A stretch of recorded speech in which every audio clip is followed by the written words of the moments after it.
The complete story, The Stranger's Chair. The glass door of May's Diner caught the afternoon sun at an angle that turned it into a mirror for exactly 3 seconds before Harold Bennett pushed through. He didn't see his reflection.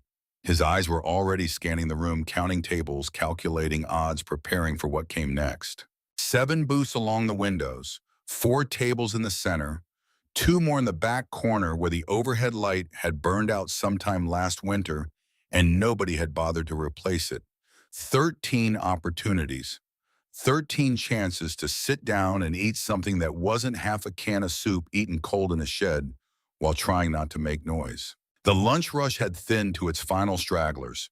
2 truckers at the counter nursing coffee that had gone lukewarm an hour ago. A woman with her phone pressed to her ear, nodding at whatever voice was coming through a plate of fries going cold in front of her. A family with 3 kids in the corner booth, the youngest one throwing Cheerios on the floor, while the mother stared at nothing in particular with the exhausted patience of someone who'd stopped caring about small battles. Nobody looked up when Harold walked in. He stood just inside the doorway for almost a full minute, his right hand still on the door handle, his left hand hanging at his side with the fingers curled inward like he was holding something invisible. His khaki pants hung loose at the waist, cinched with a brown leather belt that had run out of holes 6 months ago. The flannel shirt was buttoned wrong, one side hanging lower than the other, the kind of mistake a man makes when he's dressing in near darkness, when he's rushing, when his hands are shaking too badly to feel the alignment of fabric and buttonhole. The limp was worse today. Every third step, his left knee buckled slightly inward, a grinding hitch that turned walking into a series of controlled collapses. Arthritis untreated for 18 months, carving new pathways through cartilage and bone. The kind of pain that starts as a whisper and builds to a scream but never gets loud enough for anyone else to hear. His eyes moved across the diner in methodical sweeps, not frantic, controlled. The way a man's eyes move when he's learned to assess a room without drawing attention, when he's trained himself to see threats before they see him, when every environment is a problem that needs solving before he can permit himself to breathe. The first table sat 2 men in their mid-50s, both wearing baseball caps with faded logos, both with plates pushed aside and coffee cups half full. They were talking about something, one gesturing with his hands, the other nodding, the easy rhythm of people who'd known each other long enough that silence wasn't uncomfortable and conversation didn't require effort. Harold approached, 3 feet away, close enough to be heard, far enough not to intrude. He waited until there was a natural pause in their conversation, a breath between sentences, and then he spoke. "Excuse me." His voice came out quieter than he'd intended. 72 years of speaking, and somehow he'd forgotten how to project. Forgotten that voices need air behind them. Forgotten that when you've spent months talking only to yourself in whispers, normal volume feels like shouting. Both men looked up. "Would it be all right if I sat with you?" The question hung in the air for exactly 2 seconds. Long enough for Harold to see the micro-expressions flicker across their faces. Confusion first, then discomfort, then the particular kind of polite refusal that people practice without realizing they're practicing it. The first man glanced at his companion. The companion looked down at his coffee. "Sorry, pal," the first man said, his voice carrying the apologetic tone of someone who'd already moved past the interaction in his mind. "We're just finishing up." They weren't finishing up. Their coffee was still steaming. The check hadn't been called for. But the statement wasn't about the truth of their departure. It was about the social contract that says you don't have to justify refusing a stranger. You just have to make the refusal sound reasonable. Harold nodded. One small dip of his chin, a gesture he'd perfected over the past 2 years. The nod that says, "I understand, I'm not offended." "I'll go away now," the nod that makes uncomfortable people comfortable again. He turned and moved to the second table. A woman early 40s reading a paperback with a half-eaten sandwich beside her. She had the look of someone who'd come to the diner specifically to be alone, who'd chosen this table by the window because it was far enough from the counter that the waitress wouldn't check in too often, who'd brought her own book because she didn't want to stare at her phone like everyone else. Harold stopped at the edge of her table, waited for her to look up. She didn't. He cleared his throat softly. She raised her eyes without lifting her head the way people do when they're hoping you'll take the hint and leave before they have to speak. "Ma'am, I'm sorry to bother you." Harold kept his voice low, non-threatening. The voice of a man who'd learned that volume gets you nowhere and softness sometimes gets you everything. "Could I maybe sit here? I won't be any trouble." She marked her page with a receipt, closed the book slowly. "I'm actually waiting for someone." Her smile was automatic practice, the smile that says, "This has nothing to do with you personally." Sorry, she wasn't waiting for anyone. Her purse occupied the opposite seat, spread open with a wallet visible, the universal signal of a woman who'd claimed the table for herself. The check sat tucked under the salt shaker, already paid, already settled. Harold nodded again, turned again. The third table belonged to an older couple, 70s maybe, both with white hair and matching windbreakers. The kind of couple that starts to look alike after 50 years of shared meals and shared silences. "Excuse me, folks, would you mind if I joined you?" The man looked at his wife. The wife looked at Harold with eyes that might have been kind once, but were now just tired. "We're not really up for company today, hon." Her voice was gentle, apologetic. "Maybe try the counter." The counter had no empty seats. Fourth table, a younger man, mid-30s, laptop, open earbuds, and the international symbol of "Do Not Disturb." Harold approached anyway. "Sir, I don't mean to interrupt." The man held up one finger without looking away from his screen. The finger said, "Wait." Harold waited. 30 seconds passed. The man kept typing. Harold cleared his throat. The man pulled out one earbud, irritation flickering across his face. "Yeah, could I sit here? I'm working." 2 words. Flat. Final. The earbud went back in. Fifth table. Sixth. Seventh. Each time the same quiet request. Each time a different version of no. Not cruel, not harsh. Just the accumulated weight of a dozen small refusals, each one reasonable on its own, each one unbearable when added to the others. By the time Harold reached the 7th table, his limp had gotten worse. The left knee was locking up now, the joint grinding bone against bone in a way that sent bright spikes of pain up his thigh and down his shin. He was gripping the back of each chair as he passed, using them to stay upright, using them to keep the weight off the bad leg for just a few seconds between steps. The 7th table was occupied by a single man, maybe 30, wearing gym clothes and scrolling through his phone while eating a burger with one hand. Harold opened his mouth. The man looked up before Harold could speak. "Sorry, buddy. Full up." There was one chair, one person sitting in it, 4 empty chairs around the table, full up. Harold stood in the middle of May's diner and understood with the clarity that sometimes arrives in moments of complete defeat that he had run out of tables. The room felt enormous. Every booth occupied by people who'd already decided he wasn't their problem. Every table claimed by someone who looked at a 72-year-old man with a bad limp and bruises around his wrists and thought, not today, not me, not now. Except one, the last table. Back corner, tucked against the wall where the burned-out light created a pocket of shadow that the afternoon sun couldn't quite reach.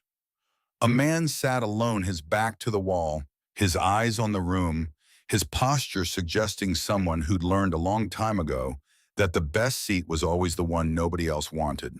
Harold looked at that table and felt something shift in his chest. Not hope, exactly. Something smaller and more desperate. The feeling a drowning man gets when he spots driftwood and knows it won't save him, but reaches for it anyway because reaching is all he has left.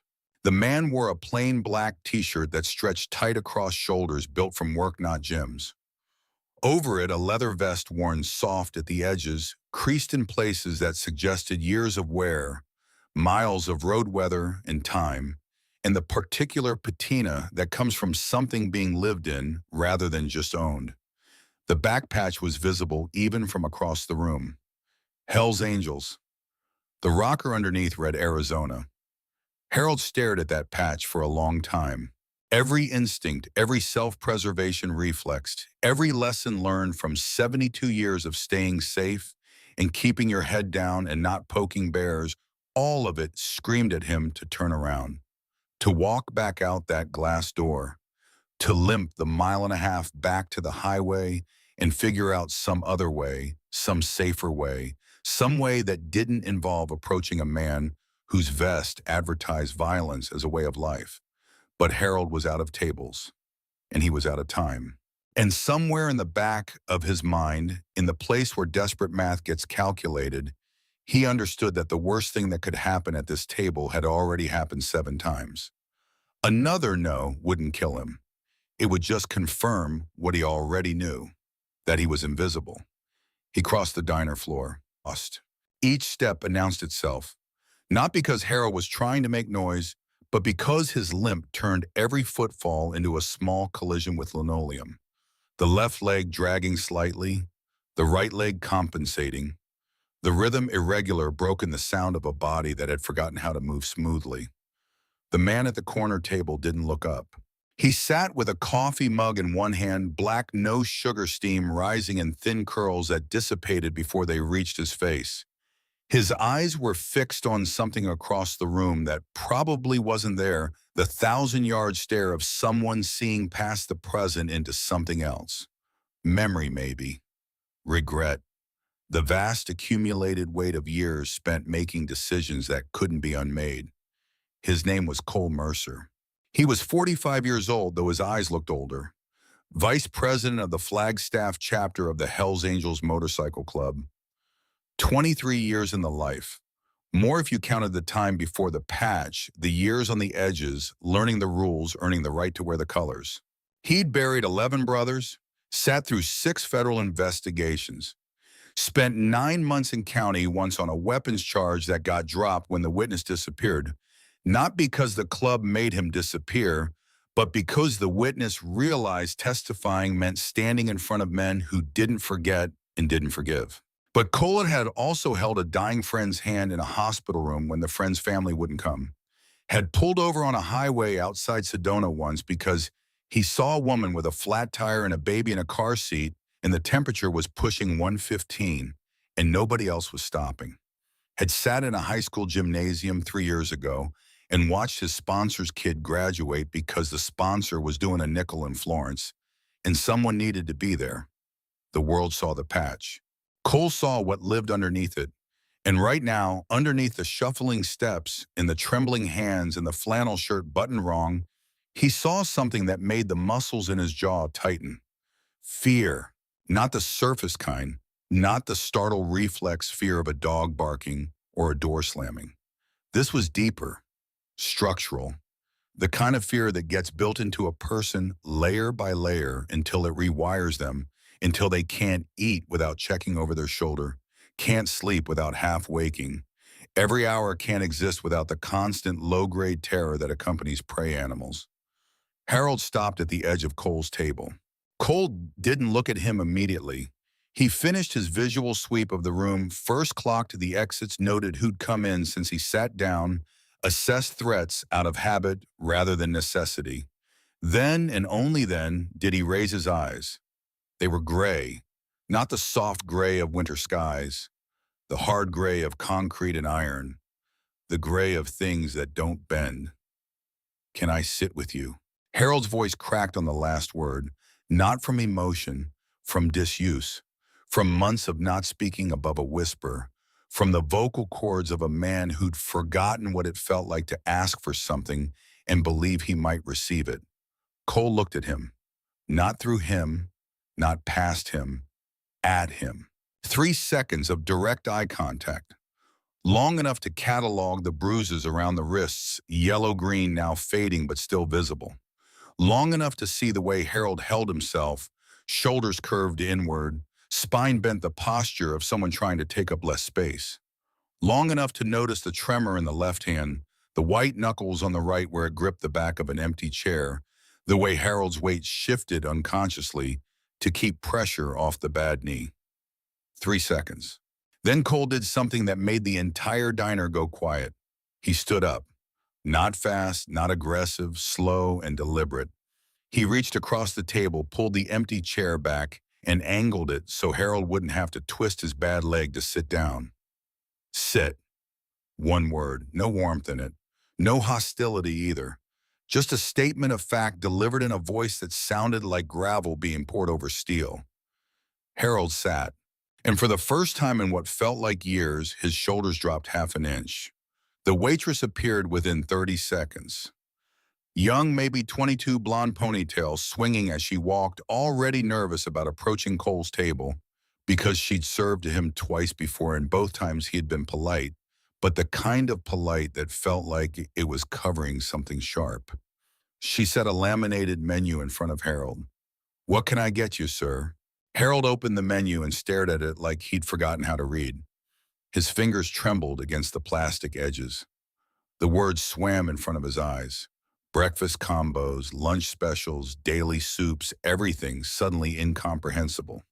Because his brain was too busy processing the fact that he was sitting, that someone had said yes, that the chair beneath him was real and solid, and nobody was going to take it away. Just, just some toast, please." His voice was barely above a whisper. "And water." Cole watched him for a beat. "Get him eggs, too," Cole said without looking at the waitress. "Scrambled and bacon and more coffee." Harold looked up startled. "Oh, I can't. I don't have much on me." "I didn't ask." The waitress wrote it down and disappeared. Harold sat with his hands in his lap, fingers interlocked thumbs pressing against each other, hard enough that the skin went white, holding himself together from the inside out, trying to contain something that wanted to break loose. "Thank you," he whispered. Cole said nothing. The food came 7 minutes later. The waitress set it down without ceremony. Eggs steaming, bacon crisp, toast with butter melting into the surface, coffee black in a clean mug, a glass of water with ice cubes still intact. Harold stared at the plate. Then he picked up his fork and began to eat. Small bites, careful bites, chewing slowly, swallowing deliberately like someone who'd been rationing for so long that abundance felt dangerous. Not the way a hungry person eats, the way a starving person eats when they're not sure the food won't be taken away. When they've learned that eating fast draws attention and attention brings consequences. Cole had seen that before. In men coming out of county lockup, in people leaving situations that didn't have clean names yet, in anyone who'd spent time in a place where control over your own body was something you negotiated minute by minute. He let Harold eat in silence, didn't ask questions, didn't make small talk. Just sat there with his coffee and let the old man have a meal in peace. It was Harold who spoke first. "I shouldn't be here." Cole set his mug down. "Why is that?" "My grandson says I'm not safe to be on my own." Harold paused, fork halfway to his mouth. "Says I get confused, wander off. Don't know where I am half the time." He set the fork down. "He tells people I don't remember things, that I make up stories, that I'm—" his voice dropped even quieter, "that I'm losing my mind." Cole listened. His face didn't change. His posture didn't shift. But his eyes dropped to Harold's wrists there. Yellow bruising, circular, around both wrists but worse on the left. The kind of bruising that comes from being grabbed, held, restrained. Not a fall, not an accident, not the normal wear of a 72-year-old body breaking down. Grip marks. "You get confused a lot?" Cole asked. His voice was flat, casual, but nothing about his attention was casual. Harold looked at him, and for the first time something shifted behind those watery blue eyes. A flicker of clarity so sharp it cut through every polite excuse, every careful deflection, every trained response. "I worked 31 years as a civil engineer," Harold said. His voice was stronger now, steadier. "I can still calculate load-bearing tolerances in my head. I finished the crossword in the Flagstaff paper this morning in 11 minutes. I know exactly where I am, what day it is, and what I had for dinner 3 nights ago." He paused. which was half a can of soup, because that's what was left. Another pause, longer this time. I'm not confused, Harold said, and his voice didn't shake. He tells people I'm confused. There's a difference. The air between them changed. Cole felt it. That shift that happens when someone stops performing and starts telling the truth. When the weight of a lie they've been forced to carry gets too heavy, and they set it down on the table between two cups of coffee and hope to God the other person doesn't walk away. Who's he? Cole asked. My grandson, Ryan. Ryan got a last name. Caldwell. Ryan Caldwell. Cole filed it, committed it to memory the way he committed everything that mattered. Names, faces, debts, promises. The small pieces of information that could mean nothing or everything depending on what came next. Where do you live, Harold? Harold hesitated. The fear came back, moving across his face like a shadow passing over open ground. With Ryan, he moved into my house 2 years ago, after my wife passed. Harold's hands tightened in his lap. Said he wanted to help, said I shouldn't be alone. That what happened? That's what he told people. Cole leaned back in his chair, didn't cross his arms, didn't close off, kept his posture open, kept his eyes steady, creating space for the truth to land. Tell me what really happened. Harold looked toward the door, that quick, involuntary check. The one Cole had clocked the moment Harold walked in. The glance of someone making sure their captor hasn't followed them. At first it was fine, Harold said slowly. He was good company, helped around the house, took me to appointments, made dinner a few nights a week. It felt normal. When did it stop being normal? About 6 months in, Harold's voice was barely audible now. He started handling my bills, said I was forgetting to pay them. I wasn't forgetting. I've been paying my own bills since 1974. Cole waited. Then he took my phone, said I was making calls that confused people, calling the same number twice, bothering folks. I wasn't.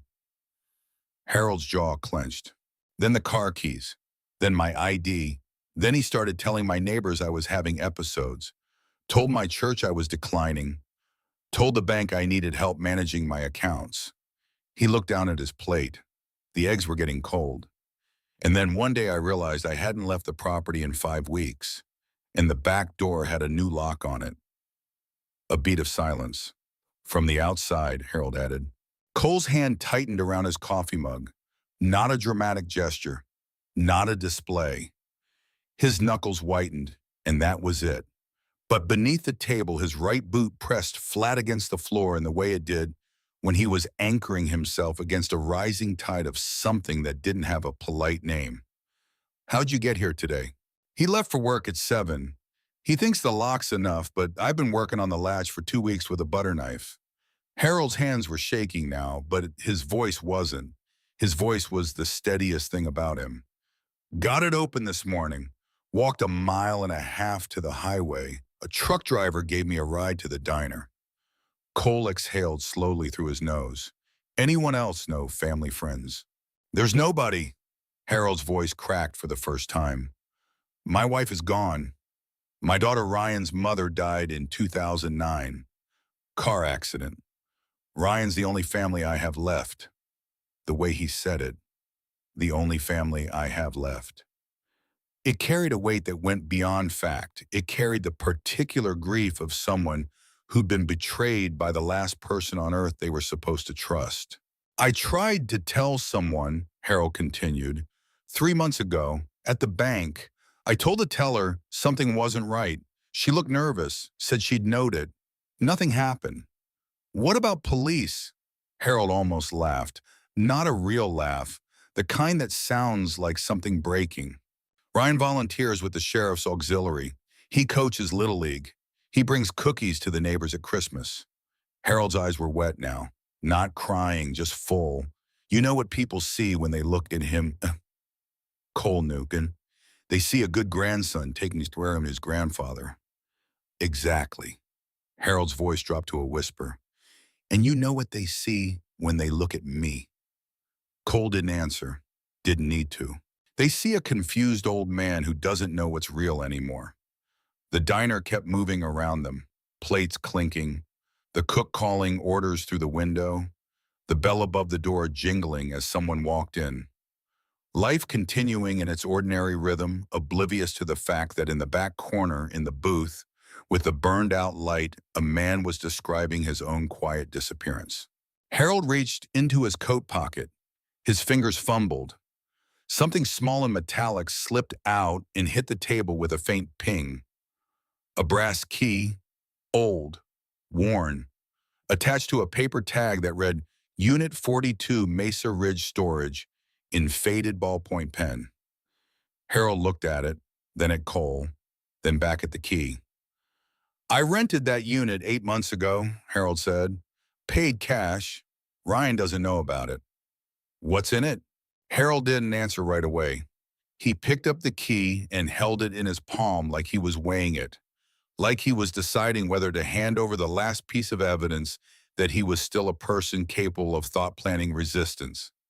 Everything he doesn't want anyone to see. Cole stared at the key.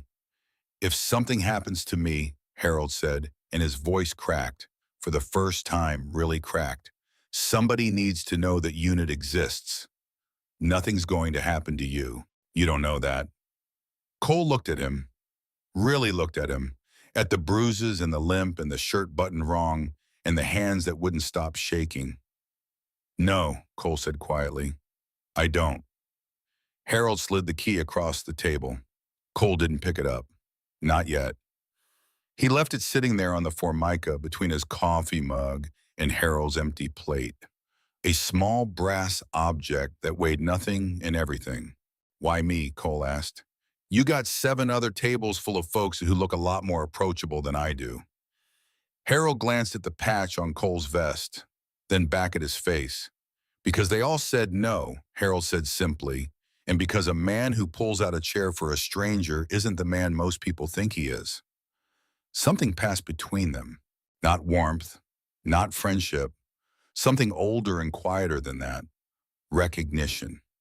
The understanding that sometimes the person you'd least expect is the only one willing to see what everyone else refuses to look at. Cole picked up the key. He held it between his thumb and index finger, turned it once, then slid it into the inside pocket of his vest next to his phone and his wallet and the other small objects that stayed close to his body. I'm going to ask you something, Cole said, and I need you to answer me straight. Harold nodded. Are you afraid of him? Harold's mouth opened, closed. His hands went back to his lap. The thumbs pressed together.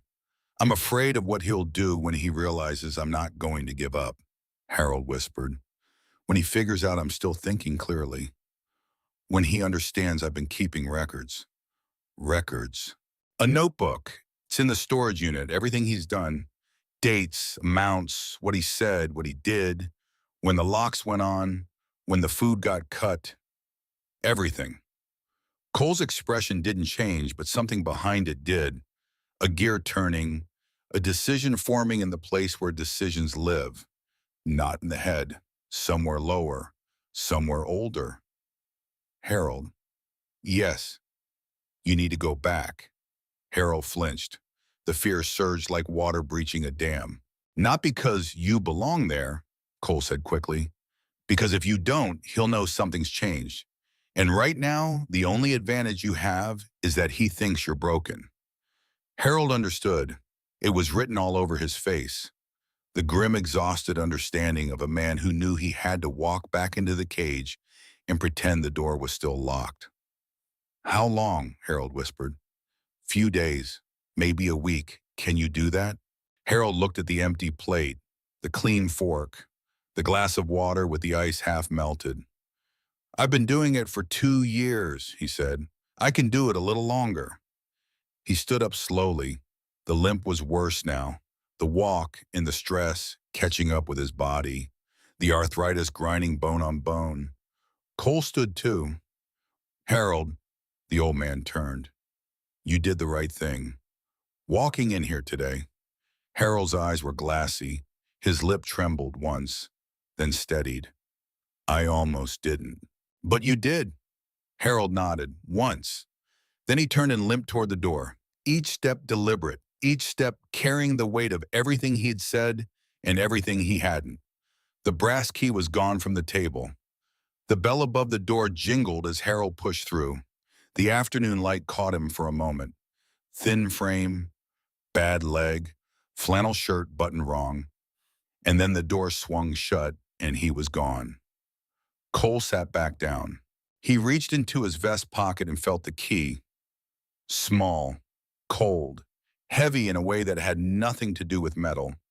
He pulled out his phone, scrolled to a short list of contacts, stopped on a name, pressed call, 2 rings, yeah. Dex, it's Cole. I know it's Cole. What do you need? I need you and Roach at the shop tonight, 9 o'clock. Silence on the other end. The kind of silence that meant Dex was reading the tone, calibrating the urgency, deciding whether to ask questions or just show up. This club business? No. Then what? Cole looked at the door where Harold had disappeared. Something worse. He hung up. The waitress came back, refilled his coffee, looked at the empty chair across from him.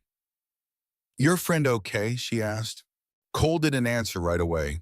He stared at the chair Harold had been sitting in, the chair he'd pulled out for a stranger because a stranger asked. No, Cole said, he's not. He picked up the mug, took a long drink, set it down. Then he sat in the silence and let the weight of what he'd just heard settle into his bones. Because Cole Mercer knew the way men who've lived in the margins know that what Harold Bennett had just described wasn't a family problem. It was a crime. And the man committing it had built himself the perfect disguise. A smile, a handshake, a plate of Christmas cookies, and a lock on the outside of a door.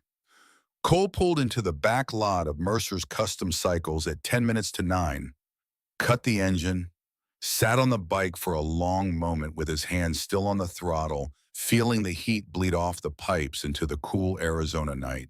The shop sat on a 1/4 acre of cracked asphalt and chain-link fence tucked between a closed auto body place and a tire warehouse that only opened on weekends. 3 bay doors, all of them down. A single yellow bulb over the side entrance throwing weak light across faded paint that used to say something about motorcycles but now just said Mer Custom because the desert sun had eaten the rest. Inside smelled like motor oil and old concrete and the particular musk of spaces where men worked with their hands and didn't worry about impressions. 2 bikes on lifts, a Harley with its engine pulled parts organized on a tarp like surgical instruments. A row of toolboxes along the back wall, each one locked, each one belonging to someone specific. Dex was already at the back table when Cole walked in. Big man, 6'3", shaved head that gleamed under the fluorescent lights. Tattoo sleeves running from his wrists to where they disappeared under his t-shirt ink, so dense in places you couldn't see skin underneath. 44 years old, but his eyes were older, the kind of old that comes from seeing things you can't unsee and doing things you can't undo. He'd done a 5-year stint at Florence State Prison when he was 26. Aggravated assault, hit a man who was beating a woman at a gas station outside Yuma. Hit him once. The man didn't get up for 3 days. Dex did the time without complaint because in his mind the math worked out. Roach sat across from him. Smaller, wiry, early 50s, gray creeping into a dark beard that hadn't been trimmed in weeks. Real name was David Rochford, but nobody had called him David since the Reagan administration. He'd picked up Roach somewhere back in the 90s for reasons nobody remembered and nobody asked about. Roach was the quiet one, the one who could sit in a room for 2 hours without speaking and then say the one thing nobody else was willing to say. He'd been riding with the club longer than Cole, 27 years. He'd seen everything. Cole dropped the brass key on the table between them. What's this? Dex asked. Storage unit, Mesa Ridge, Unit 42. Roach picked up the key, turned it over, read the tag, set it back down. Who's? Old man named Harold Bennett, 72, lives with his grandson out past Mountain Air. Cole pulled out a chair and sat. Or he used to live with him. Now I'm not sure what to call it. He told them everything. No preamble, no build-up, just the facts laid out in the same flat tone he'd used to describe a transmission rebuild. The diner, the 7 rejections, the 8th table, the bruises on the wrists, the locks on the doors, the phone taken, the keys taken, the ID taken. The neighbors told Harold was confused. The bank told Harold needed supervision. The fabricated decline, the isolation, the shed with a padlock on the outside. When he finished, the room was quiet except for the hum of the overhead lights and the distant sound of traffic on the interstate. Dex spoke first. You believe him? Every word. How do you know he's not? Don't. Cole's voice dropped flat. Don't say what you're about to say. Dex held up both hands. I'm not doubting you. I'm asking what a lawyer would ask. A lawyers are going to ask why a 72-year-old man had to beg 7 strangers for a seat at a diner before someone would look at him. Cole's jaw tightened. That's what a lawyer's going to ask. Roach hadn't spoken yet. He was staring at the key the way people stare at objects that represent something larger than themselves. The grandson, Roach said quietly. What do we know? Ryan Caldwell, 34, moved in 2 years ago after the wife died, told everyone he was helping out, started running the finances, the medical decisions, everything. Cole paused. Volunteers with the Sheriff's Auxiliary, coaches Little League. Roach nodded slowly. So he's got the town on his side. He's got everyone on his side. That's the whole point. He built himself into the good grandson, the one who sacrificed his life to take care of Grandpa. Cole's voice was hard now. And Harold's the old man losing his mind. That's the story Ryan's been telling for 2 years, and nobody's questioned it because it's easier to believe the old man's confused than to believe the grandson's a predator. Dex leaned forward. What's in the storage unit? Don't know yet. Harold said it's everything Ryan doesn't want seen. Bank records, documents, a notebook. A notebook. Harold's been keeping notes, dates, amounts, what was done, what was said. He told me he started writing it down 8 months ago when he realized nobody was going to help him. Roach stood up, didn't announce it, didn't make a speech, just stood, took the key off the table and put it in his pocket. When, he asked. Now. They took Roach's truck. No bikes, no patches. 3 men in a pickup driving through Flagstaff on a Tuesday night, looking like any other crew heading home from a late shift. Mesa Ridge Storage was off the interstate, past the railroad tracks, tucked behind a tire shop that had closed 6 years ago and never reopened. One security camera at the gate, but it pointed at the entrance, not the units. Roach drove past once, came back around, pulled into the lot. Unit 42 was on the second row, middle of the line, orange door, padlock hanging from the latch. Cole got out. The key fit clean. The lock turned without resistance. He rolled the door up, the metal rattling in its track loud enough to make him wince, loud enough that if anyone was paying attention, they'd look. Nobody was paying attention.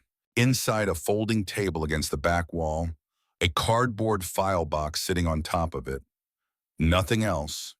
No furniture, no boxes stacked to the ceiling, no junk. Just that single box in an otherwise empty 10 by 10 space. Cole pulled the box toward him. Inside, bank statements, 12 months worth, highlighted in yellow, withdrawal after withdrawal after withdrawal, 5,000 here, 8,000 there, 12,000 in a single transaction dated 4 months ago, all from Harold's accounts, all signed in handwriting that didn't match Harold's signature on the earlier statements. Beneath the statements, an insurance policy, life insurance, taken out 18 months ago on Harold Bennett's life. Beneficiary listed initially as St. Matthew's Episcopal Church, Flagstaff. Then an amendment, 3 months later. Beneficiary changed. New beneficiary, Ryan James Caldwell. Payout $450,000. Beneath the policy, medical records. Harold's name, Harold's social security number. But the notes inside weren't Harold's reality. Cognitive decline moderate to severe. Episodes of confusion and disorientation. Patient displays poor judgment, impaired decision-making capacity. Recommendation for full-time supervised care. Signed by Dr. Elaine Prescott, MD, Flagstaff Medical Associates. Dated 7 months ago. Dex read over Cole's shoulder. He's got a doctor in on it. Maybe, maybe not. Cole set the records aside. Ryan could have brought Harold in on a bad day, coached him beforehand, told the doctor what to look for. You feed someone a story before they walk in, and they're already seeing symptoms before the patient opens his mouth. At the bottom of the box under everything else was the notebook. Thin, spiral-bound, the kind you'd buy at a dollar store for 99 cents. The cover was worn soft edges curled from being handled. The pages inside were filled with handwriting. Small, tight, shaky in places, but legible. Every entry dated.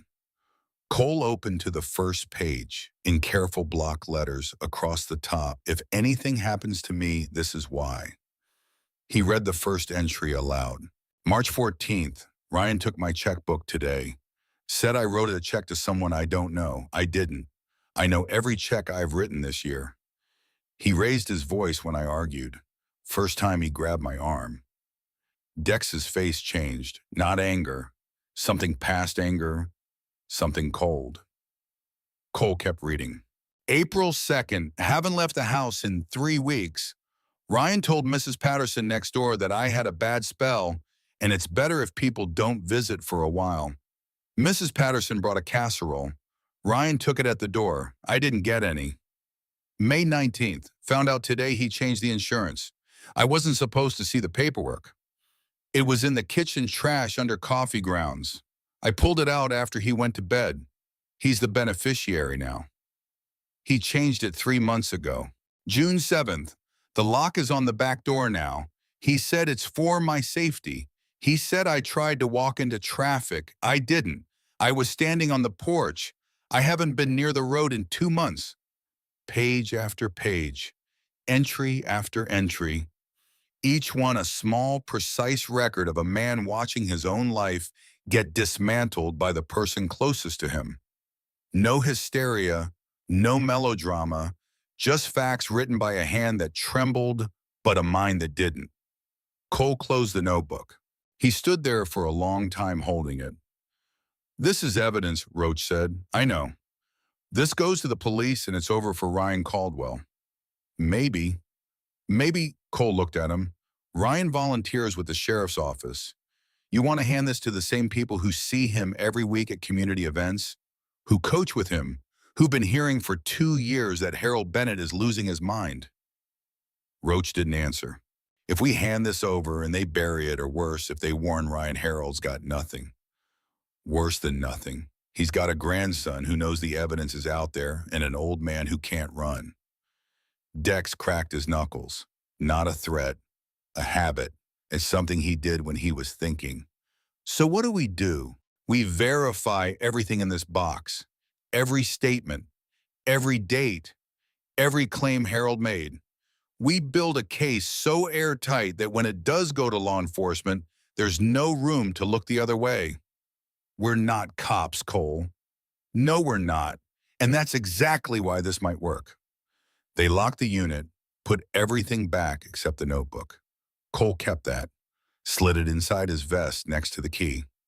On the drive back, nobody spoke for 6 miles.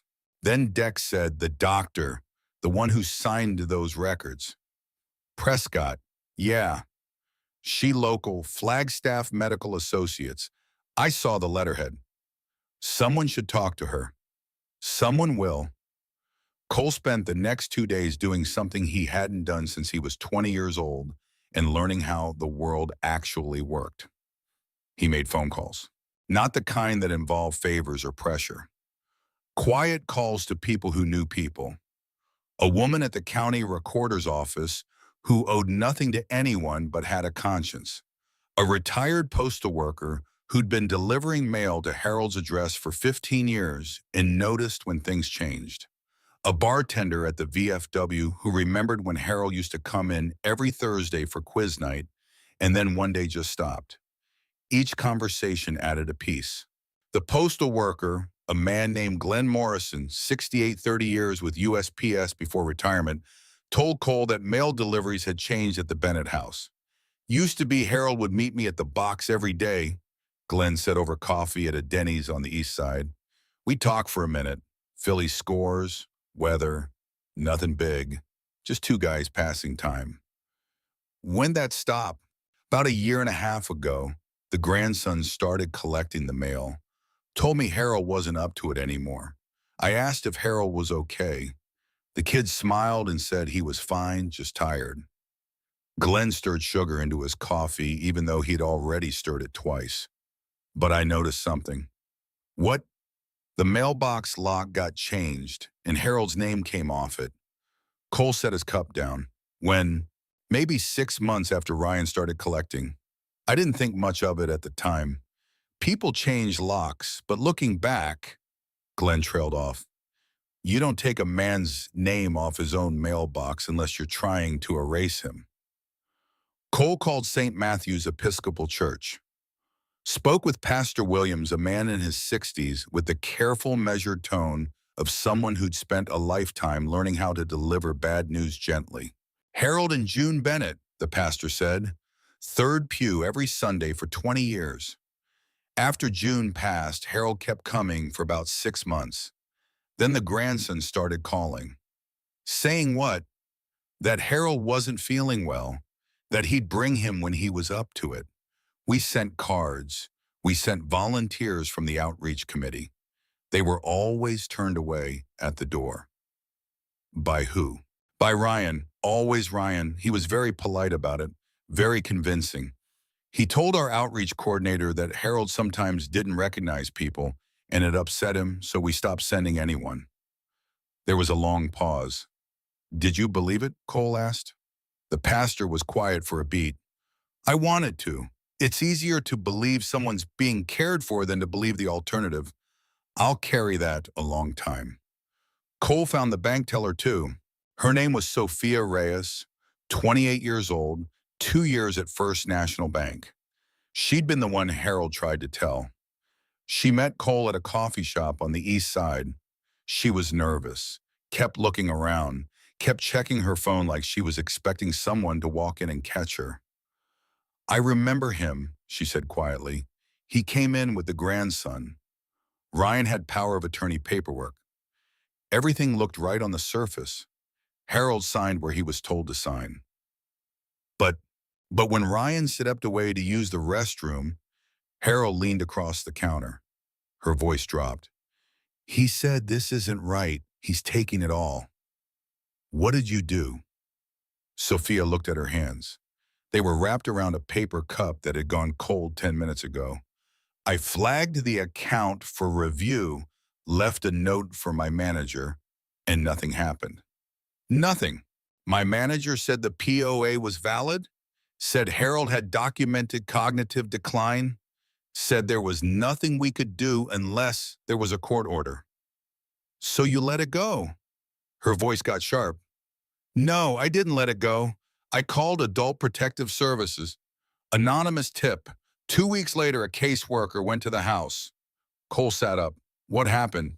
Ryan answered the door, invited her in, showed her the house, showed her Harold's room. Harold was clean dressed, sitting in a chair watching television. The caseworker talked to him for 20 minutes. Ryan was in the room the whole time. And Harold said he was fine, said everything was fine, said Ryan was doing a wonderful job. Sophia's eyes were wet. She blinked hard. He lied. He was terrified. I could see it in the report. The caseworker noted that Harold seemed anxious but oriented. She closed the case.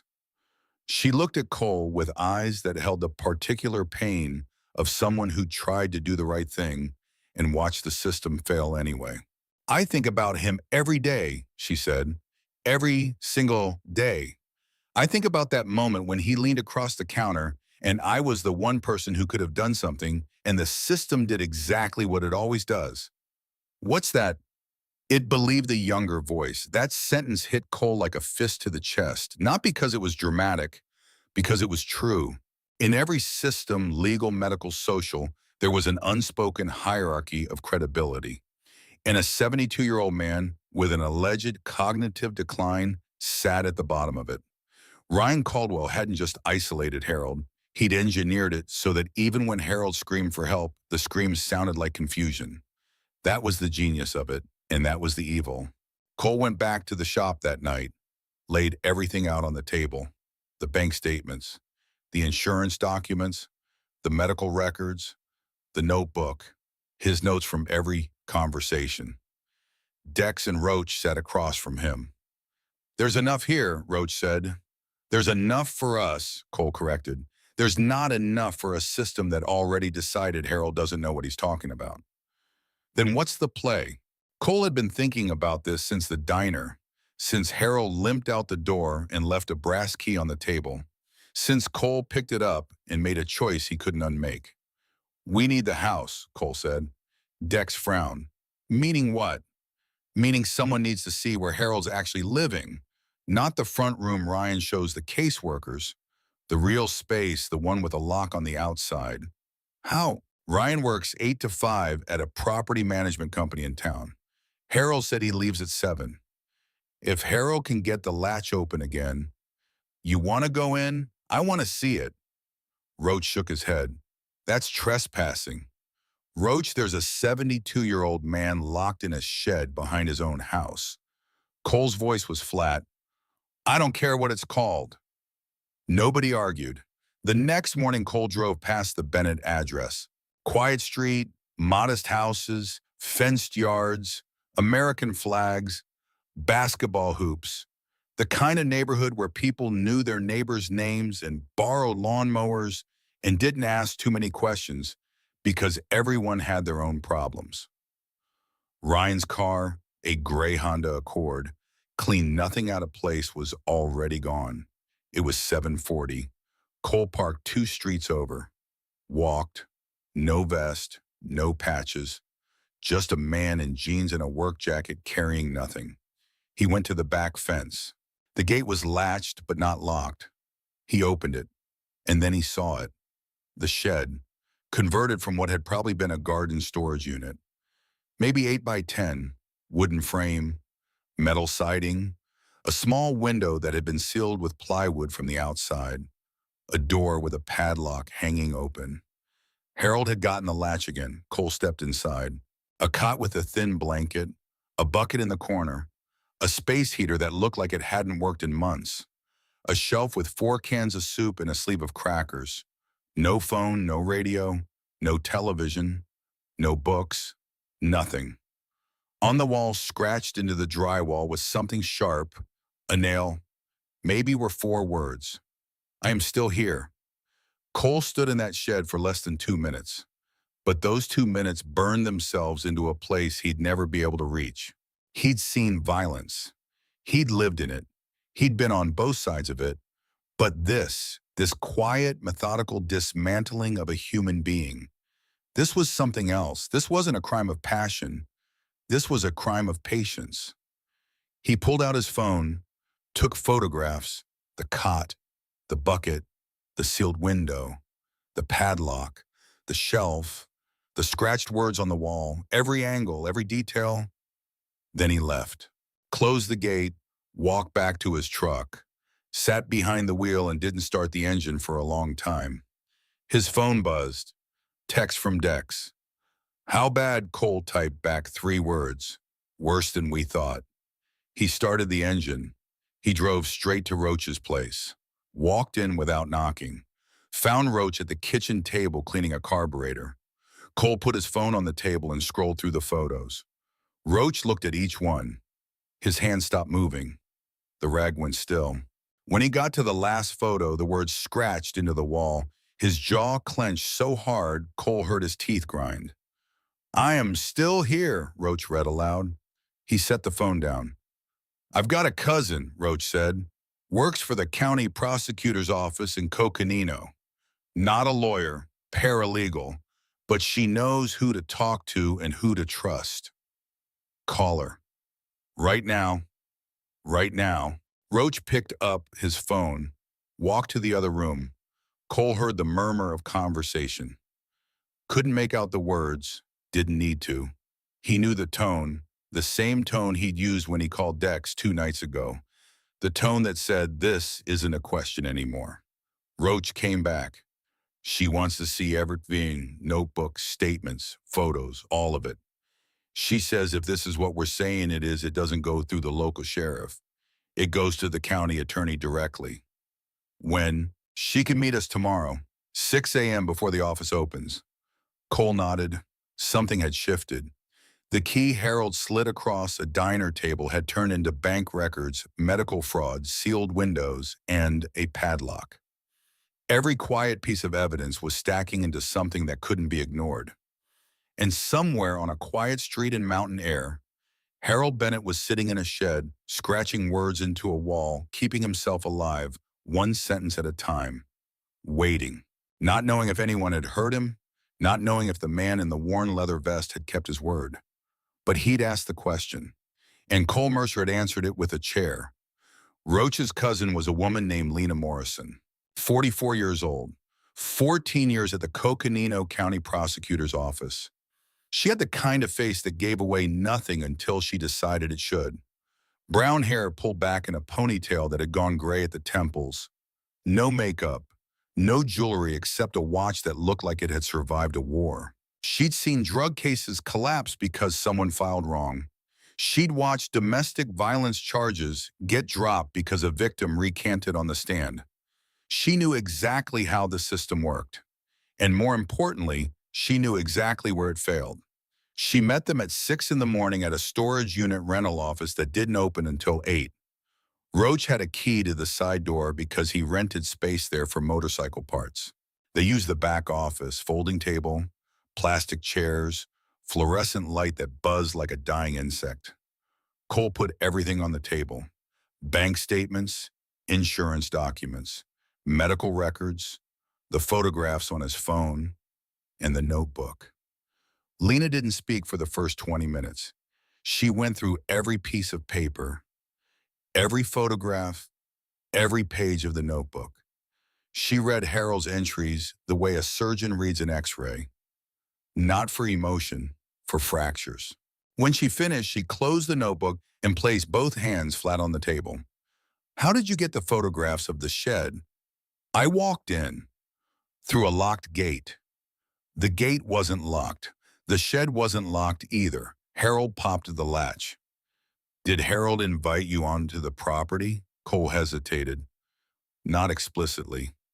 That's a problem. The man is being held prisoner in his own backyard. That's a bigger problem. Lena didn't flinch. I'm not arguing morality. I'm arguing admissibility. If this goes to trial and a defense attorney finds out a Hells Angels member entered the property without permission and photographed the interior of a structure, those photos get thrown out. And if the photos get thrown out, the jury never sees the shed. The room went quiet. Dex shifted in his chair. So the pictures are useless. I didn't say that. I said they're inadmissible in their current form. But there's a difference between what a jury sees and what a judge sees when signing a warrant. If I can get the right person in the county attorney's office to look at this, not the photos, but the financial records, the insurance change in the notebook, that's enough for a welfare check. A real one, not the kind where a caseworker walks in and takes Ryan's word for it. A PS already did a welfare check, Cole said. 9 months ago, Harold told the caseworker everything was fine because Ryan was standing right there. I know how that works, and that's exactly why the second one has to be different. If a judge signs off on a welfare check based on credible evidence of financial exploitation and unlawful confinement, law enforcement goes in, not a social worker. They go in with authority to search, and they go in without giving Ryan 48 hours notice to clean up. Cole leaned forward. How fast? If I walk this into the county attorney's office this morning and it lands on the right desk, we could have a judge's order by end of week. End of week, Harold's sitting in that shed right now. I understand that. But if we rush this and Ryan gets tipped off if he moves, Harold destroys evidence or lawyers up before we're ready, we lose everything. Harold ends up right back where he started, except now Ryan knows people are watching. Cole's hands press flat against the table, mirroring Lena's posture without realizing it. His jaw worked back and forth. Every instinct in him said move. Move now. Go to that house, pull Harold out, let the legal system catch up when it felt like it. But he'd been alive long enough to know that instinct and strategy weren't always the same thing. "What do you need from us?" he asked. "Nothing else. You've done the hard part. The notebook alone is devastating. It's a contemporaneous record written by a competent individual documenting ongoing abuse. The bank statements corroborate the financial claims. The insurance change establishes motive, and the medical records give us a thread to pull with Dr. Prescott." "You think the doctor's involved?" Lena chose her words carefully. "I think a doctor who diagnoses moderate to severe cognitive decline in a man who can keep a detailed written journal for 8 months is either negligent or compromised. Either way, it's worth a conversation." She gathered the documents, organized them into a folder she'd brought, labeled it with a case number she assigned herself, something she technically didn't have the authority to do. But Lena Morrison had long ago decided that procedure was a tool, not a cage. "One more thing," she said at the door. "Stay away from the house. Stay away from Ryan. And for God's sake, don't go near Harold until this is in motion. If Ryan sees a Hells Angels member anywhere near his grandfather, the narrative writes itself." Cole didn't like it. His face said so, but he nodded. Lena left. Dex looked at Cole. "You trust her?" "Roach trusts her. That's enough."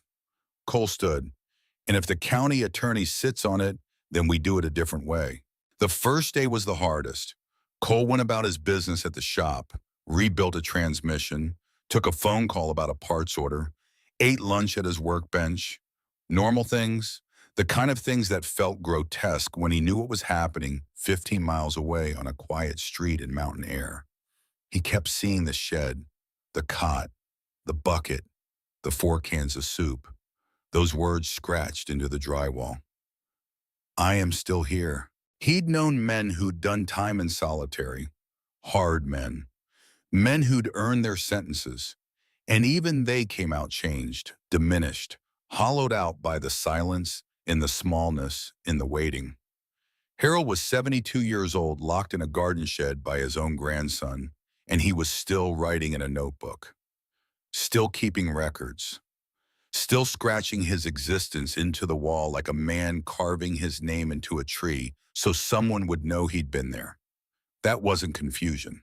That was defiance. The second day Cole's phone rang. "Lena." The county attorney looked at it, and he called it one of the clearest cases of elder exploitation he's seen in 12 years. His words. Cole exhaled. "He's requesting an emergency welfare check with law enforcement present. Judge Morales is reviewing the petition this afternoon." Today. Today. But Cole, there's a complication. His gut tightened. "What kind?" "Dr. Prescott, we pulled her filing history. She signed cognitive decline assessments for 4 other elderly patients in the last 3 years, all in Ryan's general area, all with family members managing their finances." The silence on the line stretched for 5 full seconds. "She's not negligent," Cole said. "No, she's not negligent." "How many of those patients are still alive?" Lena paused. 3. One died 11 months ago, natural causes according to the death certificate, but the family member who was managing his finances filed an insurance claim within 72 hours. Cole closed his eyes. "This isn't just Ryan," he said. "We don't know that yet. It could be coincidence. It could be a pattern. But the county attorney flagged it, and he's looping in the state attorney general's office as a precaution." "What does that mean for Harold?" "It means the welfare check happens regardless. That's Harold's lifeline, and it's not changing. But if this is bigger than one grandson and one old man, the investigation expands. And expanded investigations take time. Harold doesn't have time. Harold has until Friday. That's when the judge signs the order. Can you get word to him? Tell him to sit tight 2 more days. He doesn't have a phone. Then you'll have to figure it out. She hung up. Cole stood in his shop with Graydon on his hands and a phone in his pocket and a question he couldn't answer. How do you tell a man locked in a shed that help is coming when the people holding the keys won't let you near the door? He called Glenn Morrison, the retired postal worker. Glenn, it's Cole Mercer. I remember, the man asking about Harold. I need a favor and I need you to not ask why. Glenn was quiet. Then what kind of favor? Harold's address. You still walk that route sometimes. Sometimes, old habits. Tomorrow morning, can you walk past the house if Harold's outside? If he got the latch open again, I need you to tell him 3 words. What 3 words? Friday, stay ready. Glenn didn't ask why. He didn't ask what it meant. 15 years of delivering mail to Harold Bennett had built something that didn't require explanation. I'll walk the road at 7:30, Glenn said. If he's out, I'll tell him. And if he's not, then I'll try again Thursday. Wednesday came and went. No word from Glenn. Cole worked at the shop, rebuilt a carburetor, stared at his phone, rebuilt another carburetor, stared at his phone again. Dex came by at 4, didn't say much, brought sandwiches. They ate in silence, which was fine because silence between men who trust each other doesn't need to be filled. At 6:15, Glenn called. I saw him. Cole gripped the phone. We're in the backyard. He was sitting on the step outside the shed. The door was open. He saw me at the fence and he stood up. I said what you told me to say. Friday. Stay ready. That's what I told him. What did he do? Glenn's voice got thick. He closed his eyes and he nodded and he said, Glenn paused. He said, tell him thank you. Cole couldn't speak for a moment. His throat had closed around something he didn't have a name for. Glenn Sama. Yeah, thank you. Don't thank me. I should have done this a long time ago. Thursday was worse. The waiting had a weight to it, like carrying something you couldn't set down. Cole kept running scenarios. What if Ryan came home early on Friday? What if Harold couldn't get the latch open? What if the judge delayed the order? What if Ryan had a camera Cole hadn't seen? He pulled up Ryan Caldwell's social media. The accounts were public, which told Cole everything about the kind of man Ryan was, a man who wanted to be seen. Facebook, photos of Ryan at a charity barbecue smiling with the sheriff. Instagram, Ryan at the ball field arm around a kid in a batting helmet. LinkedIn, Ryan Caldwell, property manager, Flagstaff Realty Solutions. Dedicated to community. Every image curated, every post a press release for a life that didn't exist. Cole scrolled deeper, found something from 6 months ago, a post Ryan had written. Taking care of grandpa isn't easy, but family comes first. Some days are harder than others, but love doesn't quit. 412 likes, 67 comments, every single one praising Ryan for his sacrifice. Cole put the phone down. He thought about Harold eating half a can of soup in a shed with no heat. He thought about 412 people pressing a button that made them feel good and then scrolling past without a second thought. He thought about how easy it was to build a cage when the bars were made of other people's assumptions. Thursday night, Lena called. Signed. What? Judge Morales reviewed the petition and signed the order at 4:18 this afternoon. Tomorrow, 10 a.m. Coconino County Sheriff's Office is executing the check. 2 deputies, 1 APS caseworker, and a victim's advocate from the county attorney's office. Not local deputies, not the ones Ryan volunteers with. No, the county attorney specifically requested deputies from the Sedona substation. No connection to Ryan, no relationship, no bias. Cole breathed. Cole, listen to me. Whatever happens tomorrow, you cannot be there. Not on the street, not in the neighborhood, nowhere near that house. If Ryan's attorney finds out you were involved, if your name comes up in any context, it gives the defense a narrative. Biker intimidation, coercion, conspiracy. You understand? I understand. Do you, though? I said I understand, Lena. Good, because Harold Bennett's freedom depends on this going clean. No shortcuts, no cowboy moves, just the evidence and the law. He hung up. He sat in his shop alone. The fluorescent lights hummed. A clock on the wall ticked past 9, then 10, then 11. He pulled out the notebook. Harold's notebook. He'd kept it against Lena's instructions to hand over everything. He'd made copies of every page and given those to Lena, but the original Harold's handwriting, Harold's words, Harold's proof of existence he kept. He opened it to the last entry, dated 5 days ago, the day Harold walked into May's diner. Walked to the highway today, got a ride to a diner in town, asked 7 people if I could sit with them. They all said no. Then I asked the last man in the room. He was wearing a motorcycle vest. He pulled out the chair. He bought me breakfast. I gave him the key. I think he believed me. I think for the first time in 2 years, someone actually heard me. Below that, one more line. If this is the last thing I write, I want it known I was not confused. I was not lost. I was not incompetent. I was a prisoner. And the only person who treated me like a human being was a stranger in a diner who had every reason to say no and didn't. Cole closed the notebook. He put it back in his vest pocket and he waited for Friday. The morning came slow. Cole was awake by 4, couldn't sleep, didn't try. He sat on the edge of his bed with his boots already on and his phone on the nightstand and the notebook in his vest. At 8, Dex called. Today? You going? Can't. Lena said stay away. That's smart. I know it's smart. Doesn't make it easy. Nothing about this has been easy. At 9:30, Cole drove to the shop, opened the bay doors, turned on the radio, pretended to work. At 10:04, his phone rang. Lena. They're at the house. What's happening? Ryan answered the door. He's cooperating, being very polite, showing them around. The shed. They're getting to it. The deputies have the warrant. Ryan can't stop them. Cole held the phone with both hands. Cole, I'll call you back. The line went dead. 14 minutes. That's how long he waited.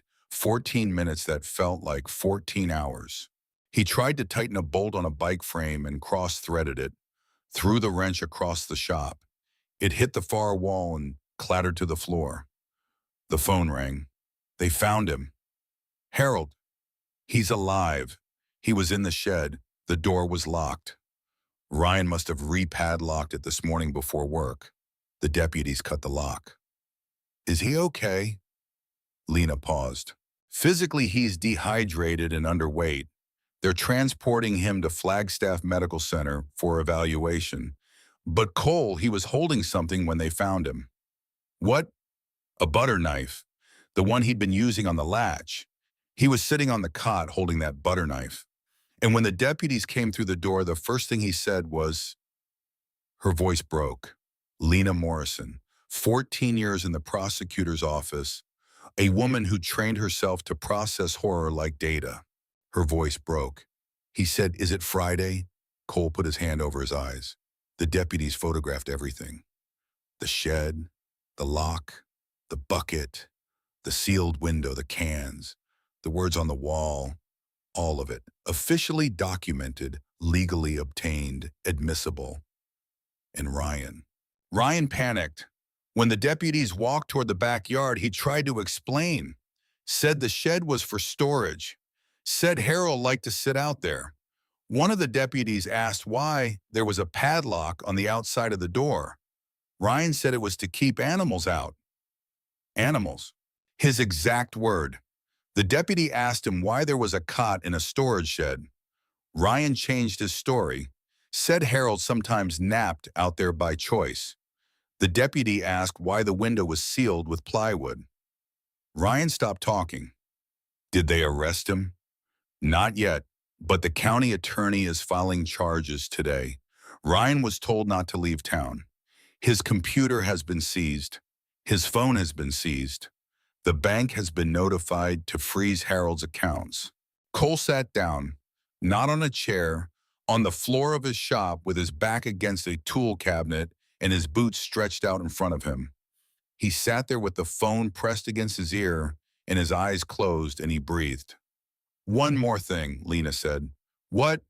When they were loading Harold into the ambulance, he asked the paramedic a question. "What question?" He asked, "Can you tell the man at the diner that I'm still here?" Cole pressed his palm against his chest, hard, like he was trying to hold something inside from breaking loose. "Tell him I know," Cole said. "I will." The line went quiet.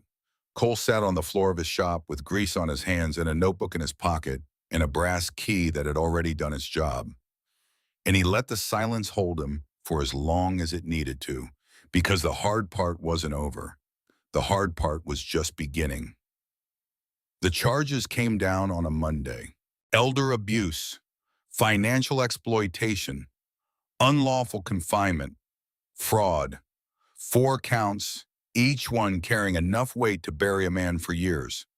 Ryan James Caldwell was arrested at his office at Flagstaff Realty Solutions at 11:15 in the morning, in front of his coworkers, in front of his manager, in front of the receptionist who'd always thought he was such a nice young man. He didn't resist. That was the thing people talked about afterward. He didn't fight, didn't run, didn't raise his voice.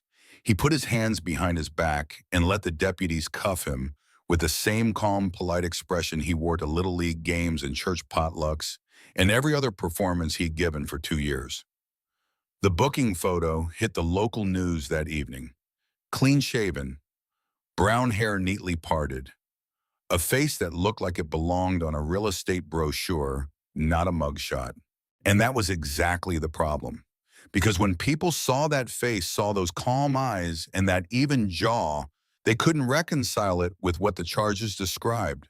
A man who locked his 72-year-old grandfather in a shed, a man who starved him, a man who stole his money and faked his medical records and told the whole town that Grandpa was losing his mind. That face didn't match, and Ryan knew it wouldn't. He posted bail by Tuesday afternoon, $50,000. His attorney, a man named Garrison Wells, mid-50s, silver temples, 3-piece suits, the kind of lawyer who advertised on highway billboards, held a press conference outside the courthouse. "My client is a devoted grandson who has spent 2 years sacrificing his personal life to care for an elderly family member suffering from progressive cognitive decline. These charges are the result of a reckless investigation driven by unverified claims and tainted by the involvement of known criminal elements. We will fight this vigorously, and when the truth comes out, Ryan Caldwell will be vindicated." Known criminal elements. Cole watched the press conference on his phone in the back of his shop. He knew that line was aimed at him. Not by name, not yet, but the implication was clear. Wells was already building the counter-narrative. A confused old man, a biker with a record, a story that didn't hold up when you look past the emotion and examine the facts. Except the facts were exactly what was going to destroy Ryan Caldwell. Cole called Lena. "I saw the press conference." "I know, don't react." "The lawyer's pointing at me without saying my name." "Let him point. He's got nothing." "Your name isn't on the warrant. You didn't enter the property with law enforcement. You're not a witness in the case file. As far as the court is concerned, you don't exist." "For how long?" "For as long as we keep it that way." The county attorney built this case on Harold's notebook, the financial records, and the physical evidence the deputies documented. Your involvement was the catalyst, but it's not the foundation. Wells can scream about bikers all he wants. The judge isn't going to throw out bank statements because a motorcycle club member brought them to a paralegal. And the photos I took, the ones from inside the shed, they're not in evidence. We never submitted them. The deputies took their own photographs under the authority of the warrant. Those are the photos the prosecution is using. Yours don't exist. Cole breathed. Smart. That's why you came to me and not the sheriff. But Ryan wasn't done. Within 48 hours of posting bail, he started his campaign. Not a legal campaign, a social one. He understood something that most people in his position didn't. The courtroom was only half the battle. The other half was the court of public opinion, and Ryan Caldwell had been working that court for 2 years. He posted on Facebook that night a long, carefully written statement. No anger, no defensiveness, just sorrow, deep wounded sorrow. He wrote about how much he loved his grandfather, how he'd given up his apartment in Phoenix and moved to Flagstaff to be closer, how he'd watched Harold decline month by month, and how it broke his heart every single day. He wrote about the toll caregiving takes, the sleepless nights, the isolation, the feeling that no matter what you do, it's never enough. He never mentioned the shed, never mentioned the lock, never mentioned the bank accounts or the insurance policy. He ended with, I'm not perfect, I've made mistakes, but everything I've done has been out of love for the only family I have left. I ask anyone who knows me to look at my actions, all of them, before passing judgment. 723 likes by morning, 214 comments. A GoFundMe link shared by a friend raised $4,000 for his legal defense in the first 12 hours. Cole read every comment. Ryan is the kindest person I know. This is a witch hunt. That old man doesn't know what done it is. My mom saw him wandering the neighborhood confused last year. Who's behind this? Someone said bikers are involved. That tells you everything. Praying for you, Ryan. God knows the truth. Cole closed the app, set his phone face down on the workbench, pressed both palms against the metal surface until the cold bit into his skin. He wanted to respond, wanted to post the photos, wanted to put Harold's notebook online, and let every one of those 723 people read what their kind devoted Ryan had done. But he didn't, because Lena was right. The courtroom was where this ended, not the internet. Harold, meanwhile, was at Flagstaff Medical Center, room 214, under observation. The admitting physician documented dehydration, malnutrition, untreated arthritis in his left knee, the source of the limp and bruising consistent with repeated physical restraint. His cognitive evaluation came back clean. Not borderline, not ambiguous, clean. The neurologist who administered the test said Harold scored in the 92nd percentile for his age group. 92nd percentile. A man Ryan Caldwell had convinced the world was losing his mind scored higher on cognitive tests than most people 20 years younger. The neurologist's report went straight to the county attorney. Lena called Cole with the results. His mind is perfect. The neurologist used the word remarkable, said Harold's recall, his reasoning, his verbal fluency, all of it is intact. Whatever Dr. Prescott diagnosed, it doesn't match reality. What's happening with Prescott? The medical board opened an inquiry 2 days ago. They pulled her records for all 5 patients she assessed. The state attorney general's office has a forensic accountant looking at Ryan's finances to see if there are connections to the other families. You think he's done this before? I think someone has. Whether it's Ryan alone or Ryan and Prescott together, the pattern is there. 5 elderly patients, all diagnosed with cognitive decline by the same doctor, all with family members who took over their finances within months of the diagnosis, 1 dead. The other 3 still alive, but their bank accounts tell the same story Harold's does. Cole felt the floor shift under him. Not physically, but the way it shifts when you realize the thing you're looking at is bigger than the thing you thought you were looking at. This isn't just a grandson stealing from his grandfather. No, it might not be. How long before they know? Weeks, maybe months. The forensic work takes time, but Harold's case goes to trial regardless. The county attorney isn't waiting. Trial was set for 6 weeks out. Ryan's attorney filed motion after motion. Suppress the notebook. Denied. Suppress the financial records. Denied. Dismiss on grounds of improper investigation. Denied. Each motion landed with a thud and went nowhere. But Wells kept filing them because every motion bought time and every delay gave Ryan another week to work the public. And Ryan used every week. He showed up at a community fundraiser 3 weeks before trial, shook hands, smiled, wore a polo shirt and khakis, and looked like every good neighbor anyone had ever trusted. Someone took a photo of him helping set up folding chairs. It circulated online with the caption, "This is the man they arrested. Does this look like a criminal to you?" Cole saw the photo, showed it to Dex. Dex stared at it, a man setting up chairs. "That's the whole game," Dex said. "He shows up looking normal, and people can't believe normal people do monstrous things. They need the monster to look like a monster. When he doesn't, they decide the accusation must be wrong. That's how it works. So that's how it's always worked." A week before trial, something happened that nobody expected. Dr. Elaine Prescott called the county attorney's office. Not through her lawyer, not through a representative. She called directly, asked for the prosecutor handling the Caldwell case, and said 4 words that blew the investigation wide open. "I want to cooperate." Lena called Cole that night. Her voice was different. Not excited Lena didn't do excited, but there was an energy underneath her words that Cole had never heard. "Prescott's flipping." "On who?" "On all of it. She's retained her own counsel separate from Ryan. She's negotiating a cooperation agreement in exchange for reduced charges. And Cole, what she's telling them changes everything." "How?" "Ryan didn't find Prescott. Prescott found Ryan. She's been running this scheme for over 4 years. She identifies elderly patients through community health screenings, free events at churches' senior centers, VFW halls. She targets patients who live alone or with a single family member. She builds a relationship, then she connects them with a caregiver coordinator.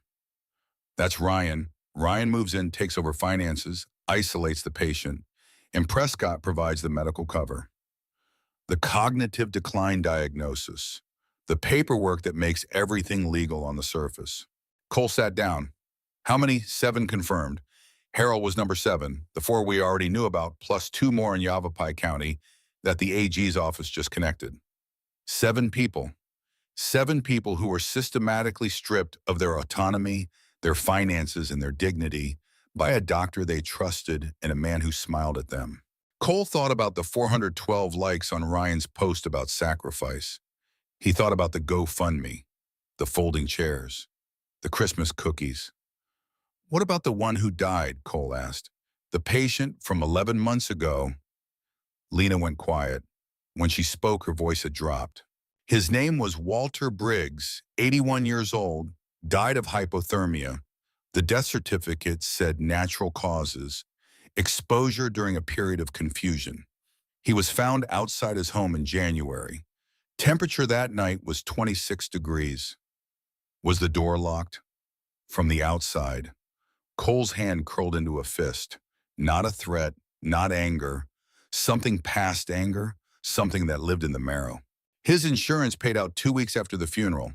Beneficiary had been changed 9 months prior. To who? A nephew. A nephew who was connected to Ryan through Prescott's network. So they killed him. The AG's office is investigating it as a potential homicide.